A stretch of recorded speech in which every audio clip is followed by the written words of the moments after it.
here we are. I'm Tom Osman, and this is Whatever Comes Next, the podcast where I explore the world of underground and independent music making. And on today's episode, I am talking with Frankie Clarke of Frankie and The Studs, who have recently released their debut record, Life's a Glitch, on Deadbeat Records. And the album is, I suppose, what you could call a pop and punk infused rock and roll record, which was a number of years in the making, which we do get into, this being in a way kind of a culmination of various different iterations of the band. And I can say, and I do mention this in the interview, that it is very good driving music. I remember listening to this a few weeks ago when I was taking one of my drives between Oxford and Glasgow, which takes about 5 or 6 hours and tends to drive me a little bit mad by the end of it. And this was an extremely good companion. Frankie was really great to talk to, a really charismatic guest and really insightful as well. And one of the things that I was particularly intrigued to talk with her about was her experiences as the child of basically a rock star, being the daughter of Gilby Clarke. And if you don't know who Gilby Clarke is, go look him up online. He has been involved in a number of different high-profile bands like Guns N' Roses, for example, and Heart. And I was quite curious to find out what it was like for Frankie growing up in that kind of environment. And I was very interested to hear her tales. And in general, to get that insight from someone who has been in that, entertainment world from a very young age, and to find out how she, coped with that, grew up with that. It was very, very interesting from my point of view. And so I think there's not much need for me to waffle on too much more. You can get the record on all streaming services, as they say. You can buy a physical copy if you would like to do so. It's available on CD and vinyl. You can get the record directly from Deadbeat Records. You can actually go through the Frankie and the Studs website, which I will share in the details for this episode. And what else? I'm going to play the last track from the album, She's Insane, one of my favorite tracks from the record, at the end of the episode with a little clip just before my conversation with Frankie. And I can't think of anything else that needs to be said. It's Monday evening, and as with most Monday evenings, I'm in the mild panic of going, I have to finish editing this episode before I post it on Tuesday afternoon. I had to pause and think about that. But I teach on Tuesdays, so basically I have to get it done on Monday evening. So here we go. You can follow me on all social media at Tom Osman Sounds, not on Twitter, because I got away from that, but I am on Blue Sky, if you would like to find me there. I'm following about 23 people, and I'm followed by about 12, so come and be the 13th or the 14th if you're on it. And you can see what I'm doing musically at tomosmansounds.com. I do have a project that I'm in the midst of at the moment, but between working and then also doing all of these music projects, features, interviews, reviews, podcast episodes, the music making has a little bit fallen by the wayside, but there is something in the pipeline there. And yeah, wherever you are listening to or watching this, please like, subscribe, thumbs up, comments, all of these things that help to feed the algorithms, help me grow this little audience and community that I'm growing, this little plant that I'm trying ever so gently to water to help it sprout. Anyway, Frankie and the Studs. Check out the website. You can watch videos. You can get links to the album. You can get links to their social media. She was great to chat to. I thank her very much for her time. And, oh yes, one other thing I want to say as well. So for a while doing this podcast, I had this kind of weird feeling that publicists kind of live in this intentionally shadowy realm and they don't really want to be spoken about. And then I sort of thought at a certain point, that's kind of crazy. And I really want to be more active in thanking the publicists when it is through them that I get to talk to these different artists and bands. So in the case of this conversation with Frankie, I would like to say thank you to Katz of Junkfood PR. Thank you very much. Thank you for the support. And with all of that being said, Frankie Clarke of Frankie and the Studs, take it away.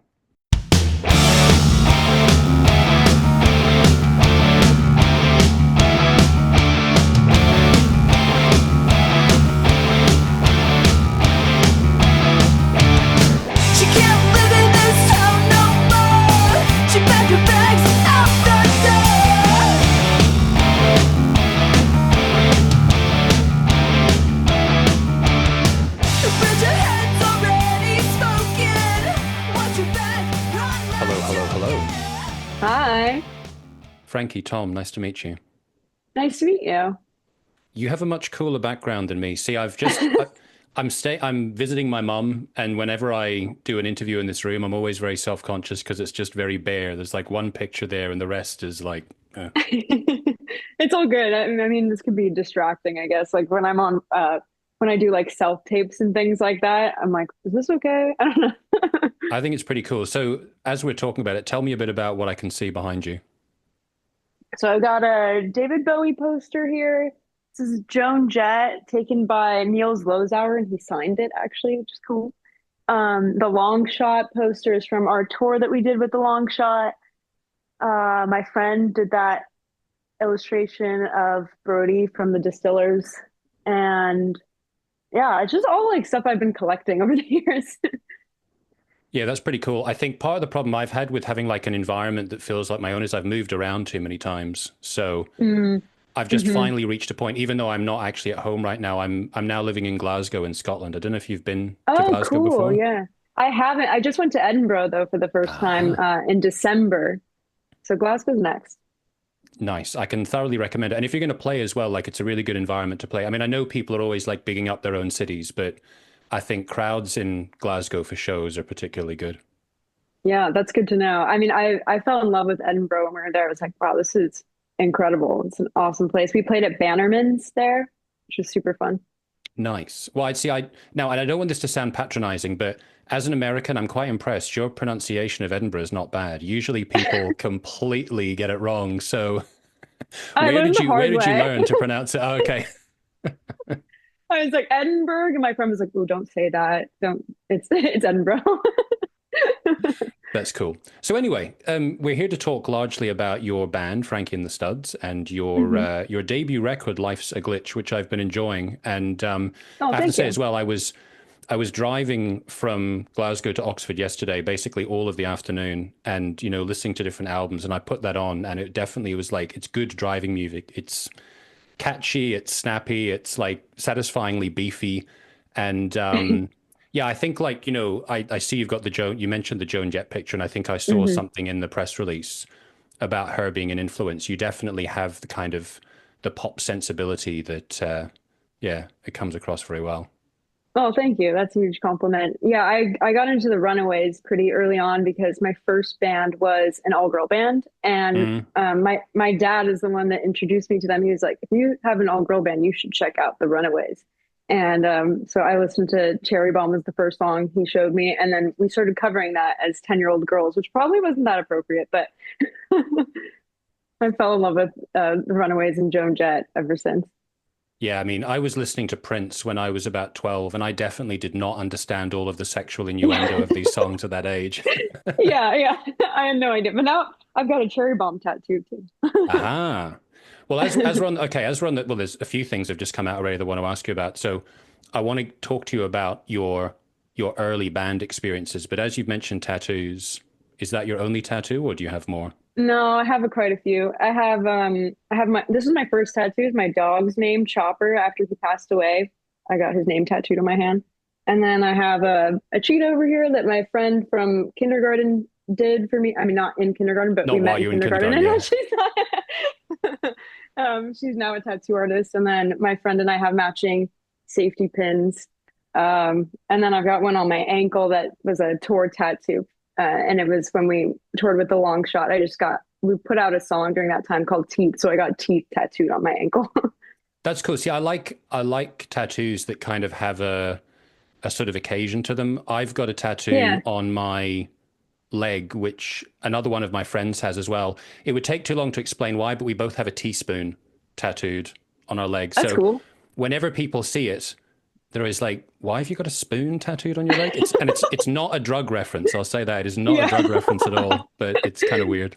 Yeah. The same with the safety pin. People are always like, "Do you have a safety pin under your arm? Are you okay?" And I'm like, "No, it's actually a tattoo." But this one, I mean, my friend had it already, and I was like, "That's really cool. Do you mind if I get the same one?" And she's like, "No, that's cool." Yeah. Oh, that's nice. So, okay. So you mentioned about early bands because one of the things I wanted to ask you about was this is your debut record, Mhm. but I've sort of pieced together that well, for one thing, I'd see that the band's been around for a while. Like your first EP Yeah. came out in 2016, I think.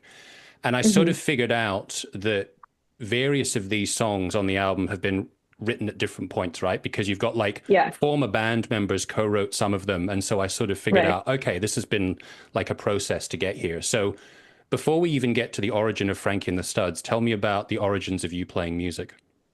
So I started playing music when I was about 10 years old. I saw the movie School of Rock and I was like, I want to be like those kids. I want to play music. And my dad is also a musician, so I grew up on the road with him. I joined him on tours, and I think I got the bug pretty early on. And I was always into music, but I didn't really start learning guitar until I was 10.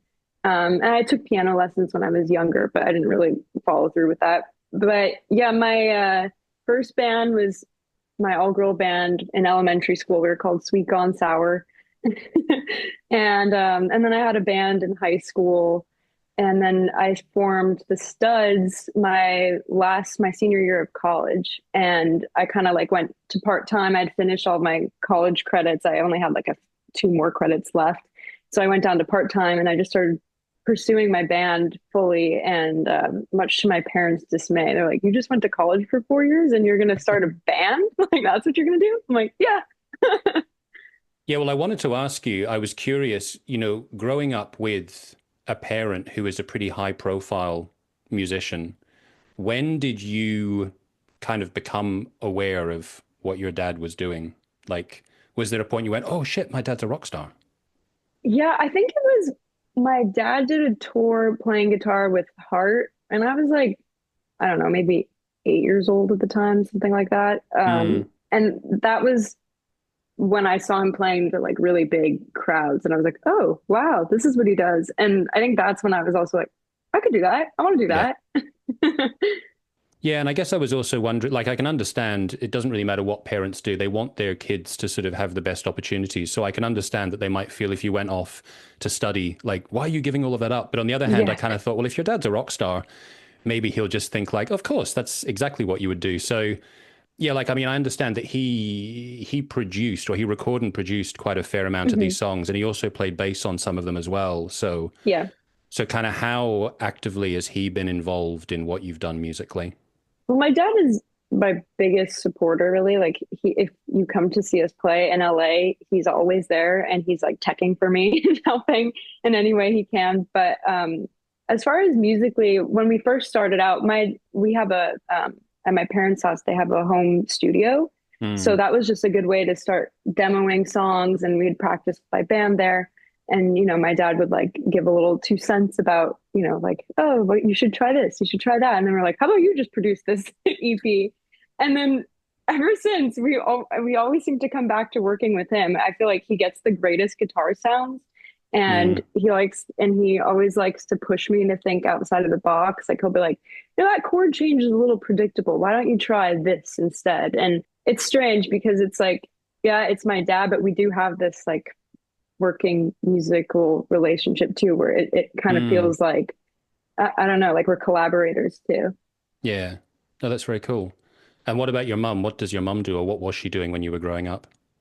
My mom is a fashion designer, so she designed a denim line for years and years, and now she's just kind of like doing consulting with other brands and things like that. But I mean, that was also a huge part of my upbringing, growing up around going to fashion shows. And Mm. like when I first started my band, my mom made me my first jumpsuit because I wanted to look like Joan Jett and the Runaways and wear a jumpsuit. What color was the jumpsuit?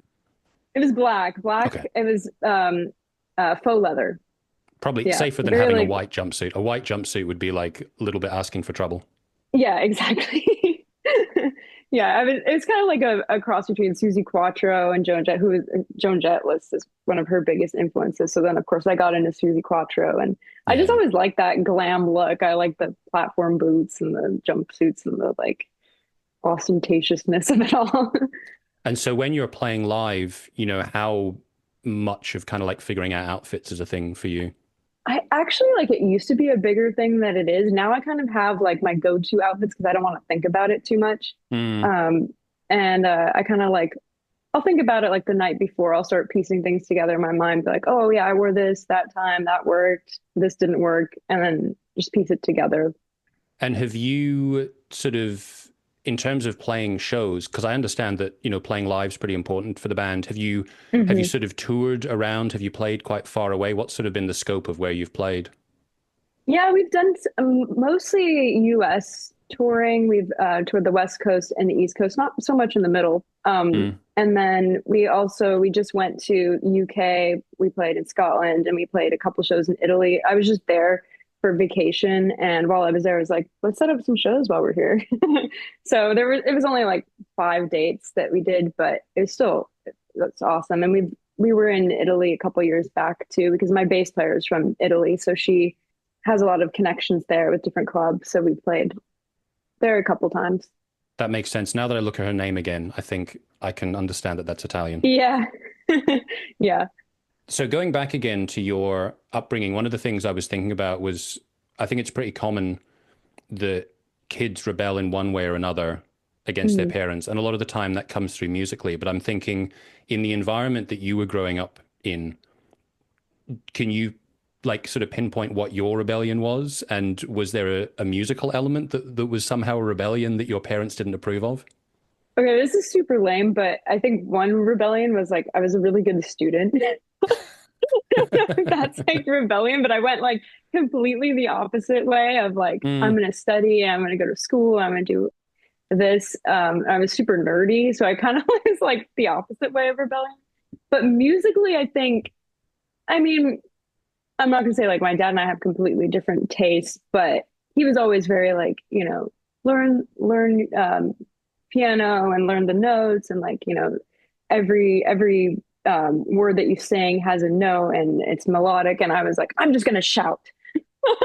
yeah. And I feel like that kind of came out live, or I just like I didn't know I had this in me, but I played one Mm, show and then all of a sudden like all of my angst and like I don't know. I felt like all these emotions that I had pent up came out live. And I'm like, huh, I didn't even know I had all these things, but I found this release. So I guess that's kind of like a form of that too. yeah. Yeah. I mean, I guess rebellion can occur in different ways. Yeah, yeah. And so you said your first band was when you were about 10. So when did you actually get on stage in front of an audience and play? Around 10 also, my band, we had played at my mom was a fashion designer. She had like in stores that she would do, and she would try and sell the brand to like department stores here, like Nordstrom. And she would have us, because she had done a kids line, and she had us come and play in the department store. So that was like one of our first shows, kind of like Tiffany. I don't know if you're familiar with her, but she like would tour in malls. Yeah.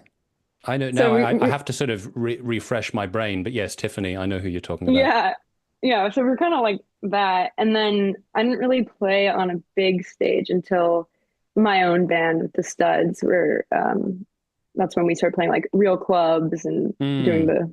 the actual thing. And I understand from, like if we talk about child actors, I think a lot of the time they have difficulty getting some sort of exposure when they're very young and getting Hmm. that through their childhood. And that's kind of like a difficult adjustment to being adults. I guess I For hadn't sure, really thought yeah. so much about what that's like for musicians that start off playing when they're really young. Did you find like as you were going through adolescence that it kind of did it feel weird? I mean, I guess it's kind of hard because you don't have anything else to compare it to, but do you think that Right. was it hard to go through adolescence having sort of already experienced exposure as a musician? I mean, not so much because we did it on a pretty small scale. And my parents were pretty good about keeping me off like the internet, and I didn't have Mm, social media until I was well into high school. So I was pretty sheltered, and yeah, I didn't really have to deal with that very much. I think like the biggest thing we did with my band, which isn't a big thing, we were featured in Teen Vogue magazine. So that was something. And we weren't quite teens yet. We were only 12, I think. Um, but yeah, so it wasn't really like I don't feel like I had the same experience as like a lot of kid actors did, or like young musicians. yeah, I guess that makes sense. It's not like you were being thrust into the spotlight and you're appearing on Yeah, national TV. exactly. Yeah. Yeah. And I remember when I was younger, my getting asked to do acting parts and things like that, my parents were like, nope. So they really kept me out Mm. of that. Yeah, yeah. I mean, I guess there's a whole like the whole acting world is quite cutthroat, and I guess when you have a band, you're not necessarily being kind of like sent through the whole cycle in the way that you would be if you're Right, going to different right. auditions and all that kind of thing. A lot of rejection. Yeah. I mean, in music too, but I think acting even Yeah. more so as a kid.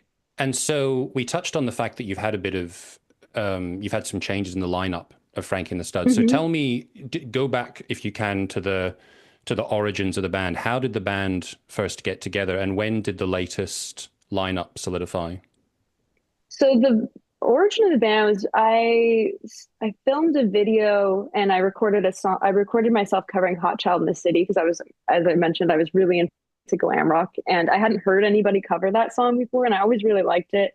And I originally thought it was a female singer, but Nick Gilder is a man.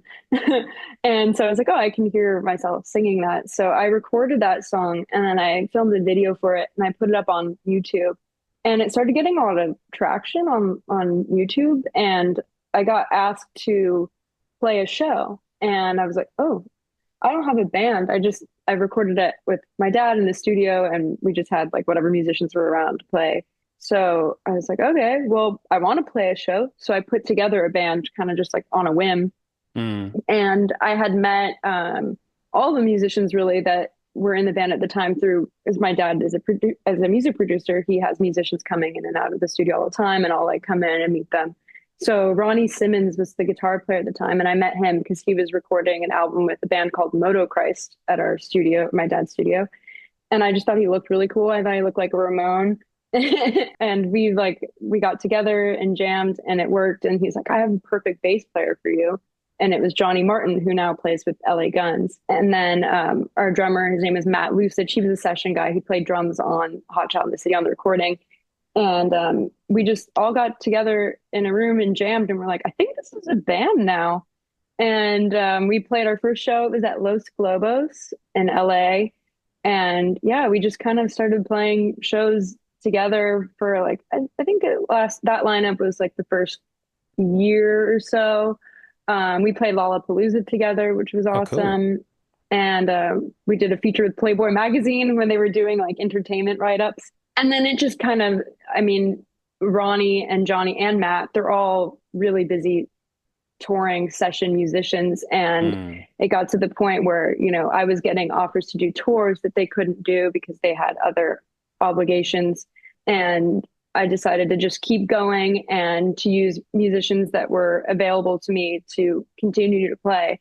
And I think that was hard because, with that band, we were writing together and it was really Yeah. working well. And then to have to like kind of start from scratch and Mm. learn to write on my own and learn to write with other people. And I think that's really like, this album has been a process because it kind of was a rotating cast of studs for a long time. Yeah. And then this current lineup, I met Lizzie, our bass player. She was also recording an album with my dad, but I'd met her prior because she came to one of our shows, I think back in like 2018, and she came up to me and she was like, "Hey, I'm Lizzie. I have a band." And she gave me her CD, and her band was called Lizzie and the Kids. And I remembered that name. And then one day my dad was like, "Oh, I'm recording this girl. She's from Italy. Her band's called Lizzie and the Kids." And I was like, "Lizzie and the Kids. I met her. She came to one of my shows." And it turns out she wanted to work with my dad because he had produced our records and she liked our music a lot. Yeah. And so her and I just became friends and we toured in Italy together. And I was like, "Why don't you play with the Studs? Why don't you want to play bass?" And she's like, "Yeah, sure." And then our drummer, Nick, he's been playing with me. He's the longest member. I think 2017 we met and we did the long shot tour together. And we've just been Mm. playing and writing together ever since. And then our guitar player, Frank, he's my boyfriend actually. So that was just kind of a natural progression. At first we didn't play together and we weren't really like trying to do that because he does his own thing and I Yeah. was doing my thing.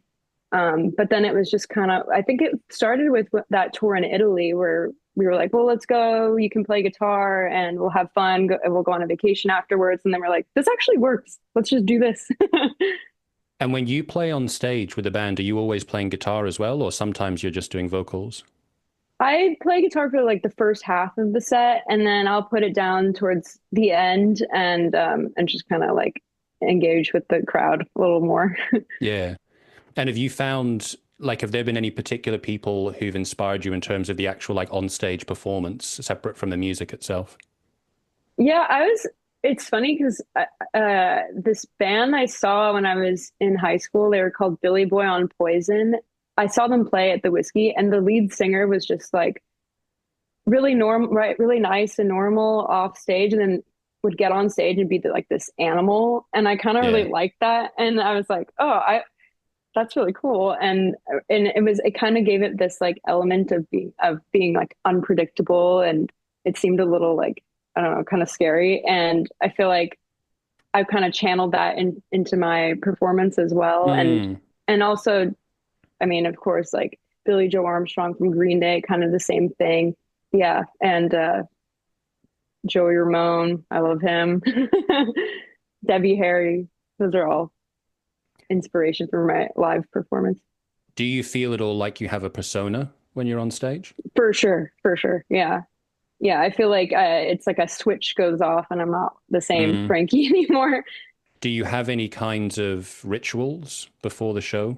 I kind of like getting ready for the show is my ritual, like putting on my makeup, getting Mm. dressed, and I feel like that's when I start to really like turn into the character. Is like when I'm putting on, it's not like kind of like putting on a costume, or I like to think of it as like a superhero outfit. Like Yeah. And so, in terms of like the end of the show, do you find it hard to kind of disconnect from that? yeah, definitely. And I always need like a few seconds to kind of like catch my bearings and be like, okay, I'm ready. I'm ready to go out into the world now. Yeah. Um, and then I get like amped too because I feel like I don't really get nervous for shows anymore, but I always get really excited, and that excitement kind of like lasts a long time, and it's hard to fall asleep at night because I'm like still Yeah. amped and excited from everything. Yeah, that makes sense. So you mentioned before Yeah. about playing Lollapalooza. Was that just a one-off show, or were you actually part of the... Well, in fact, I don't even know. I know in the origins of Lollapalooza, it was a whole tour. Is it still like that, or... I don't know. I know they're all over the world now. But when we played it, it was just a one-off, and it was kind of an interesting. We weren't really like on the lineup. We played in like an off stage. It was on still on Lollapalooza grounds, but it was like Hmm. the stage that they have like kids performances or something. I don't know, but we played there, and it was crazy though because we were like we could say we played Lollapalooza, and we had only been a band like maybe 6 months, and I mean, yeah, it's hard to I like it was kind of a whirlwind at that time. Yeah. And so going back to the album specifically, so tell me a bit what a glitch means to you, having named the album Life's a Glitch. What is a glitch from your point of view? From my point of view, it's kind of all the hiccups that you have to overcome to do what you love, and all the obstacles and hurdles that are thrown at you, and to overcome them really. And for me, like my friend that I have the matching safety pin tattoo with, Yeah. her and I have always like had an ongoing joke of, oh, it's the glitch. The glitch is happening. And it's like when something weird happens to us or it happens to us at the same time, and we'll like be like, oh, it's just the glitch. And I was just thinking about that one day, and then I thought about the saying, life's a glitch. And I was like, oh, it's kind of like life's a bitch, but life's a glitch. And I wrote it down. And then when it came to naming the title of the album, I was like, I think that's kind of sums it all up. Yeah. Yeah, it's Sums it funny, all up like perfectly. there are some things like that where obviously like you've got your own way of characterizing it, but it's like I can kind of relate to that because I do have these sort of like moments sometimes where it's almost as if like the universe has revealed something that wasn't supposed to be revealed. And you Right. go, hang on a minute, like I don't know Yeah. what that means, but something weird is going on here. Like I've just sort of seen behind the curtain. I don't know what it's about, but there's something weird's happening. So Totally. Yeah, and it's like also all those obstacles and things that you go through, they have a different they reveal themselves in a new meaning, and it's like, yeah. oh, that was meant to happen. And even though it was something that at the time sucked, you're like, oh, Mm. I'm where I'm supposed to be. That was meant to happen. And I feel like that's part of it too. Yeah. No, indeed. Yeah. Weird things can have positive or negative outcomes. And then also as well, like further down the line, you can see things in a different way as well. Like, oh, I thought that was a bad thing, but actually it's ended up giving me something positive. Yeah.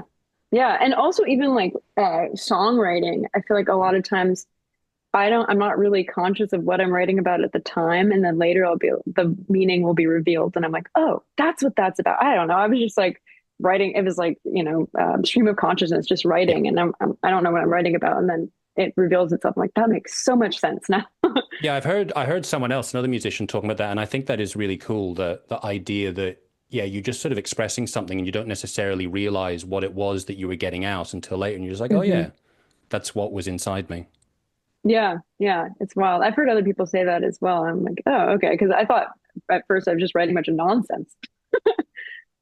Yeah, I mean, there's a lot that can come out of stream of consciousness or kind of automatic Yeah. writing. Or I was talking to someone recently who does sort of dream writing as well, and sort of Mm-hmm.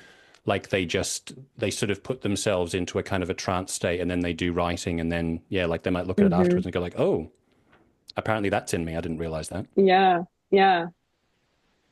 And I've had like dreams about songs that don't exist, and I wake up and I try and write it down. I'm like, oh man, I don't really remember what it was. yeah, I can definitely remember once or twice I had a dream where it was like there was some great song I'd come up with, and as I was waking up, I was like, no, don't lose it, don't lose it, don't. Oh, all Yeah, right, it's gone. yeah, I know.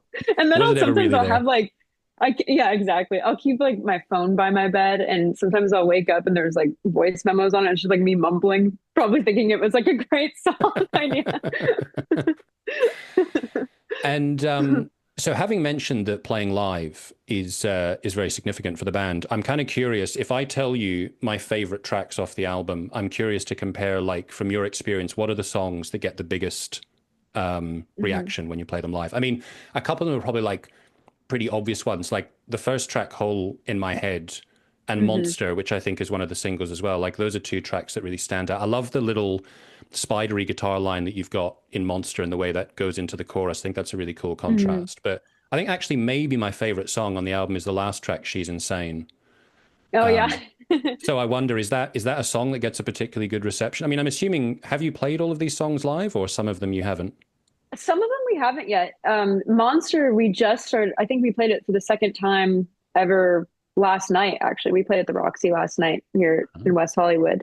But yeah, it was this, we also did a vinyl release party in January, and that was the first time we played it. But people seem to really like that song. I didn't know what to expect because it's a little bit different from the rest of the songs in our set. A Hole in My Head, we usually play that song like second in the set just because it always kind of like gets the energy going. Mm. And She's Insane has been a staple in our set since the very first lineup. So that one is Ah. always like we finish out the set with that song just and kind of like let it all go loose. Okay, so So you kind that of like you'd already figured that like that was a good closer for the album. yeah, yeah. The album really I wanted it to kind of emulate the same experience of seeing us live, and I tried to, Mm. pace it in the same way because I put a lot of thought into when we were putting our set list together, like the pacing of it and which songs bleed into the next one well. And I also don't like to like do a lot of talking in between song. I'm like pretty shy. Mm. So I don't really address the crowd too much. So I like to think about those transitions and how each song leads to the other. And I did the same with the album. Yeah. No, there's some cool flow in there because you do have a lot of quite punchy, relatively fast rock and roll songs, but you've got variety in there. You've got more sort of acoustic tracks, and yeah, you've got Hmm. like the sort of dynamics like in a track like Monster. So it's yeah, it does have a flow to it. So it's I think it's pretty clear that you didn't just go burp. This is the order. Yeah. Yeah. Yeah, for sure. What was the most recent song that you wrote that appears on the album? How far back were the tracks figured out? I think probably Monster and Losing You were the more recent ones. And Not This Time. That one also was around. I wrote like, there was like a batch of, I, I think there were like 10 songs that I've written at the same time. And Hmm. we decided to just kind of mold the two. I guess, the newer songs along with the previously released tracks, the ones that we play a lot live, and just put them all on one album as like a compilation album. I kind of just thought of it like as if Frankie and the Studs had a thesis statement, like this would be our thesis statement. And I wanted to mix both. I wanted to have newer songs that people haven't heard live before, as well as songs that I know we play live and that people enjoy, and that some of them we hadn't released before either. Like Can't Stand You, we had written and recorded that the same time we did Hole in My Head and Flash and Mm. Victim, but I had never released it because I had just put out like a bunch of singles, and I was holding on to that one, but we've been playing it live for a while. And so I'm excited that one's finally coming out into the world. And it felt like it fit with this whole series of songs too. And I saw on Bandcamp, so you had the first EP in 2016, and you've had a couple of singles a year or two after that. Had you had some other releases in between that and the latest album? You didn't disappear into the black hole of COVID. No, we had another EP, and then throughout COVID, we were releasing singles. COVID was a really strange time because we had signed a deal with this record label in Australia, Mm. and Australia got really, they were like on high, shut down. Everything was completely Yeah, well, shut down the there. my weird connection to that is at that time I was living in the Czech Republic, and I'm actually Mhm. originally from Australia. So Oh, my wow. parents and I were supposed to be going back to visit Australia. And as the time got closer, all the COVID stuff started to happen. And if the timing had been slightly different, we probably would have still gone, and then we would have been stuck in Australia for Mhm. however long. So it Yeah, was, yeah, yeah. it was a pretty wild time. Yeah, yeah. So it was a really unfortunate time to sign with an Australian label because there wasn't really much to do. And we were like planning to go to Australia and do some touring there. And we were really excited. But instead, we just released some singles through the label. But yeah, and I had started writing songs for the album that's now out around COVID time too. And we're already writing for our next one because we're like, let's not have a 10-year gap in between releases again. So we're already working on the next one, which is exciting. Yeah, that's cool. And I was Yeah. thinking to myself as well, like, I was sort of have been on and off making music for years, often in a not particularly sort of consistent and focused way. And I reached 40 basically, and I had this kind of, I mean, I don't know if it counts a midlife crisis, but I kind of went, I've been spending my whole life daydreaming about all these things I'm going to do, but at a certain point I have to actually do them. So then I started going, right, Yeah. I'm going to like make music and I'm going to release it and I'm going to like, have these documents that I can have. And it's been quite nice in the past few years because each of these records that I've done, they have a time and a place to them. So like when I look back on them, I can go, ah, yeah, that's the thing that is about this time in my life and that time in my life. Totally. So what's it like for you now when you're putting this album, when it kind of includes, points throughout different years? Does it have a whole kind of togetherness to you in terms of what it makes you think of? Yeah, it does. I mean, it just reminds me of everything that we've been through as a band, and all the different members and collaborators. It kind of like, I like to think of it like we're honoring all the studs too, because there's really like songs that include probably everybody that's passed through. And we're all still on good terms. And so, I invited them to the record release party and gave them a copy of the record. And yeah, I think that that's really what it is. It's like all the memories, all the people that were involved, and honoring all of that, all and wrapping it all into one final Yeah. project. No, that's very cool. Yeah, it's like all the different people have left a sort of fingerprint somewhere on the music. Yeah, yeah, exactly. And so you mentioned the Australian record label, and I understand that am I right to say that the vinyl release of that is on Deadbeat Records? Is that correct? Hmm. Correct. Yeah. So how did that come about that you collaborated with them? I have them to thank for this album even happening because I've just been sitting on songs for a while. And I think I did some kind of interview where I was talking about that I was like, I have all these songs and I don't know how to put them out. I don't know what to do because I'm like too much of a perfectionist. I'm like, oh, the timing has to be right and this and that. And Tom from Dead Pete reached out to me one day and he was just like, hey, I saw an interview with you talking about how you have all these songs. I'd love to hear them and talk about doing a vinyl release. And I was like, oh man, I've always dreamed of having my record on vinyl, and that was a whole other story. But we had this catastrophe with Pledge Music where we Mm. raised a bunch of money to put out our music on vinyl, and we were kind of going to do the same thing that we're doing now, where we're going to just combine the two EPs and put a couple new songs on there and put it out on vinyl. And that was when Pledge filed for bankruptcy, and nobody got any of the money that they had raised from their campaign. So that was a kind of a setback. And so Okay. yeah, So when the he people that invested the money lost it, and the people that were yeah, raising it didn't get it. It just disappeared into the void. yeah, just disappeared into the void. It's That horrible. sucks. Yeah, it was awful, and I felt so bad because I was like, I mean, I don't want to disappoint our fans that were looking forward to this, and yeah, it sucked.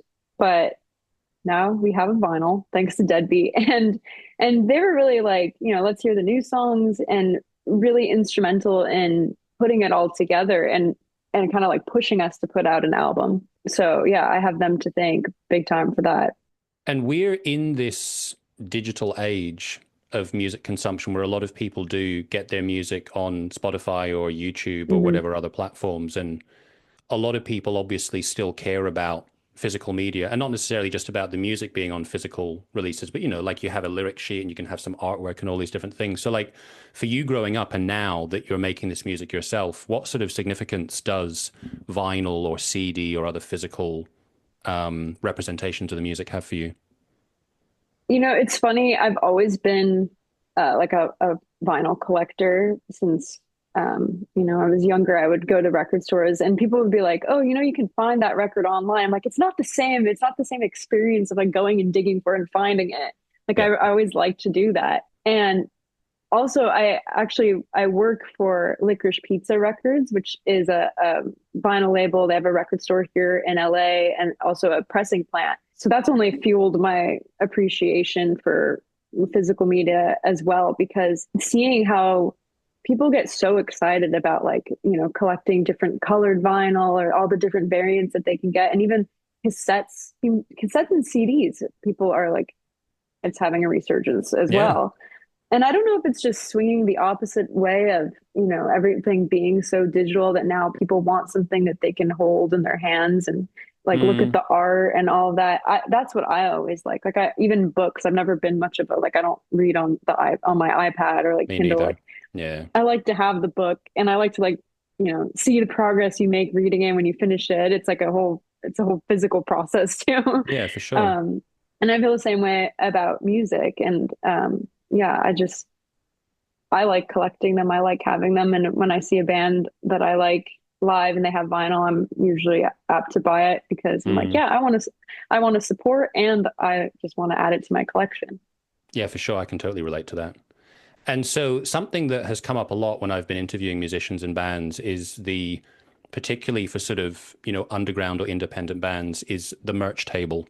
So how Hmm. important has the merch table been to Frankie and the Studs? Oh, it's so important. And I feel like also kind of like a ritual too. As soon as you're done playing the show, I go straight to the merch booth and I sell my own merch. And I'm also like very into designing t-shirts and all the graphics and stuff like that. Like I get really into that. So it's cool. Like even last night, I introduced two new t-shirt designs, and a couple of people bought them, and I was like, "Yeah, that means people liked it. That's cool." But I feel like merch in general is a band's bread and butter, especially when you're touring. Yep. So it's really important, and I like to put a lot of thought behind it because I know that as well. But that's where, if you want to keep touring, that's where you got to put your attention to. Yeah. And another thing which comes up quite a lot, but this is something where I'm still trying to figure out how valuable it actually is. And I think maybe you have your own kind of misgivings about it, is the whole social media promotion side of Oh things. yeah.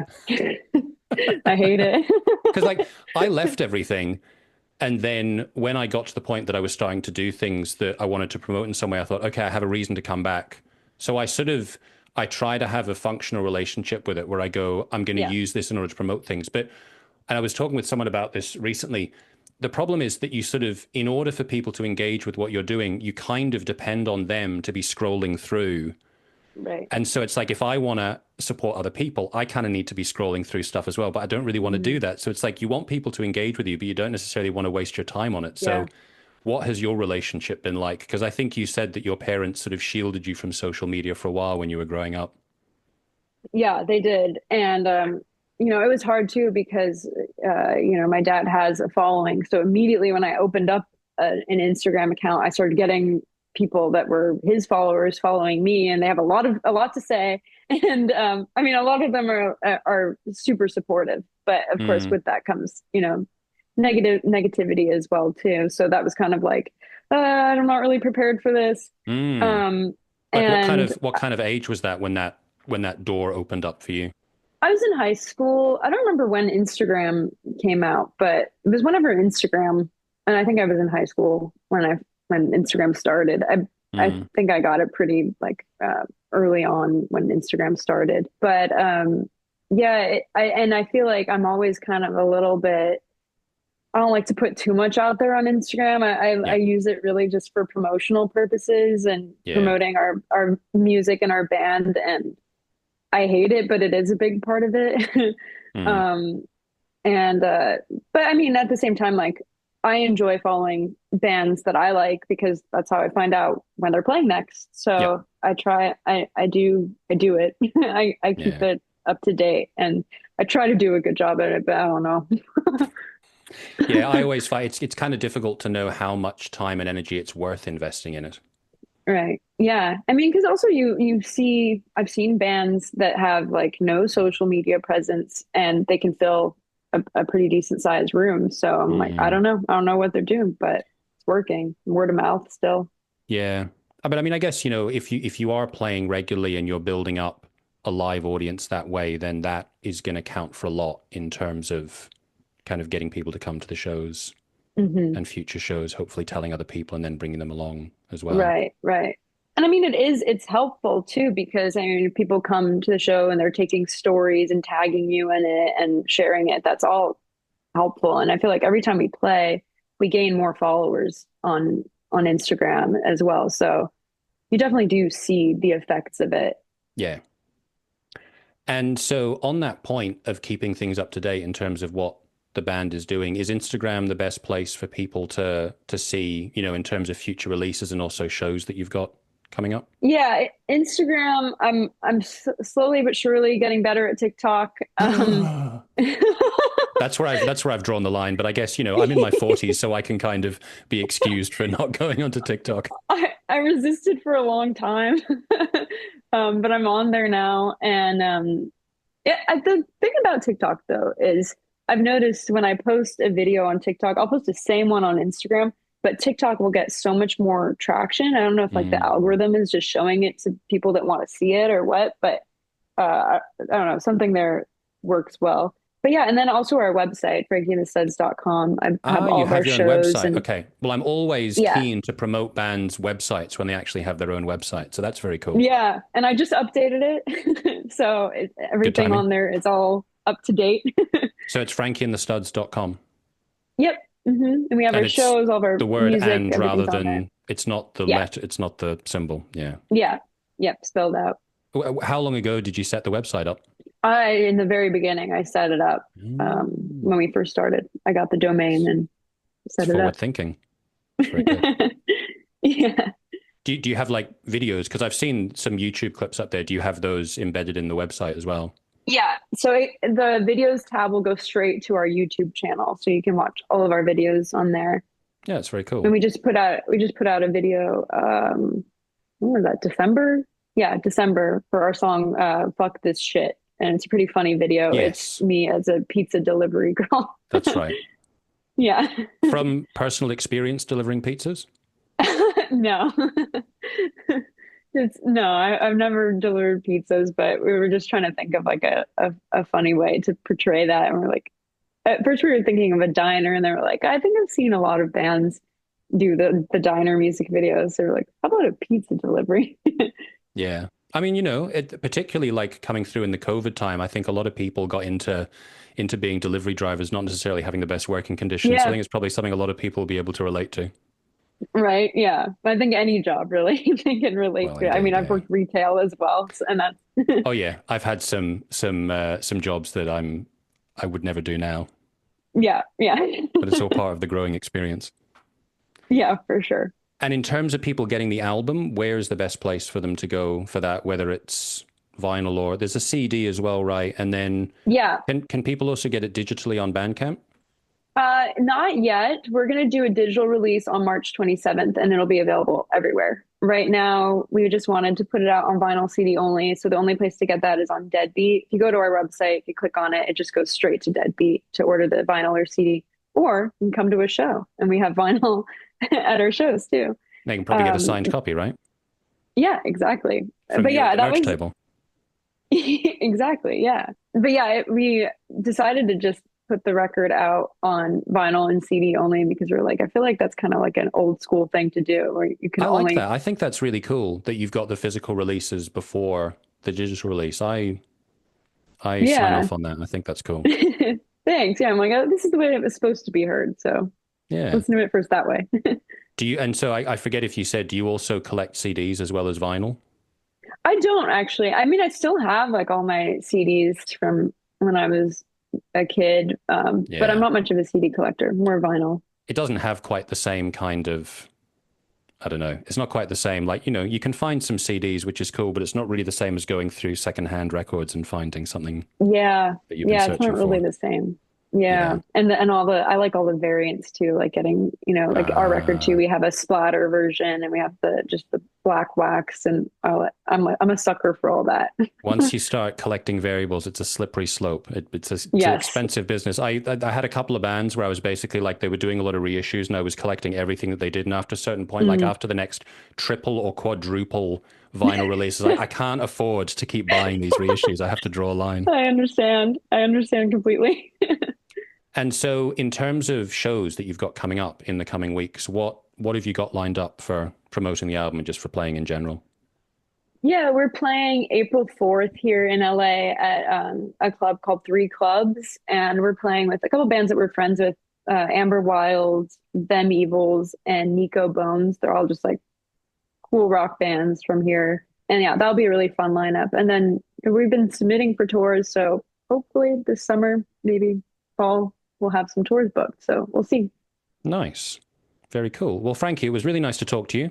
As I say, I've been really enjoying your Yeah, music, and yeah, it was thank really you. I'm cool so to glad.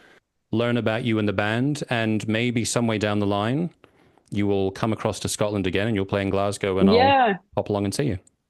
definitely. That'd be awesome. We'll stay in touch. Nice. Thanks a lot.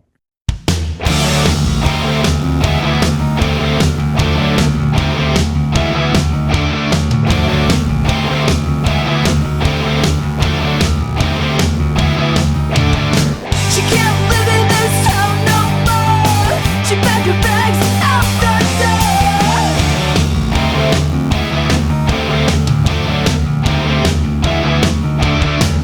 But your head's already smoking. Watch your back.